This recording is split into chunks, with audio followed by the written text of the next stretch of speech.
வணக்கம். சிந்தனை மாற்று.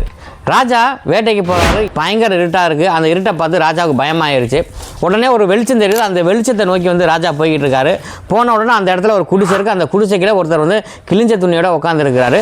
ராஜா உள்ளே நுழையிறாரு. உள்ளே நுழைஞ்சோன்னா நான் ராஜா வந்திருக்கேன், எனக்கு வணக்கம் சொல்ல மாட்டியா அப்படின்னு அவர் கேட்டிருக்காரு.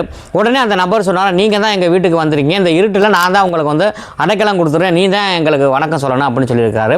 உடனே ராஜா சொன்னார், இங்கே பாரு, நான் வந்து ஒரு மூட்டை நிறைய தங்க காசு வச்சுருக்கேன், உன்னை விட நான் தான் உயர்ந்தவன், நீ தான் எனக்கு வந்து வணக்கம் சொல்லணும் அப்படின்னு சொன்னாராம். அதுக்கு அவர் சொன்னால், இவ்வளோ காசு வச்சுட்டு எனக்கு கொடுக்கணும்னு எண்ணம் இல்லை, அதெல்லாம் உங்களுக்கு நான் எப்படி நான் வணக்கம் சொல்கிறதுன்னு கேட்டிருக்காரு. மூட்டையில் இருக்கிற பாதி தங்க காசு எடுத்து அந்த நபருக்கு கொடுத்துருக்காரு. இப்போயாச்சும் வணக்கம் சொல்லணும் அப்படின்னு ராஜா கேட்டிருக்காரு. அப்போதைக்கு அவர் சொன்னாராம், உங்ககிட்டையும் பாதி தங்க காசு இருக்குது, எனக்கிட்டையும் பாதி தங்க காசு இருக்குது, ரெண்டு பேருமே சரிசமாக தங்க காசு வச்சுருக்கோம், நம்ம ரெண்டு பேருமே ஈக்குவல் தான், நான் எதுக்கு உங்களுக்கு வணக்கம் சொல்லணும் அப்படின்னு சொன்னாராம். இப்படி தாங்க மதிப்பு மரியாதை நம்மளை தேடி வரணும்னா நம்ம கொடுக்கக்கூடிய பொருளாலேயோ இல்லை பணத்தாலேயோ அல்லது நம்ம தோற்றத்தை வச்சு நமக்கு மதிப்பு மரியாதைகள் வந்து நமக்கு தேடி வராது. நம்ம நடக்கக்கூடிய நடவடிக்கையை வச்சு மற்றவங்களுக்கு செய்யக்கூடிய உதவிகளை வச்சு தான் மதிப்பு மரியாதை வந்து நம்மளை தேடி வரும். மீண்டும் அடுத்த பதிவில் சந்திப்போம்.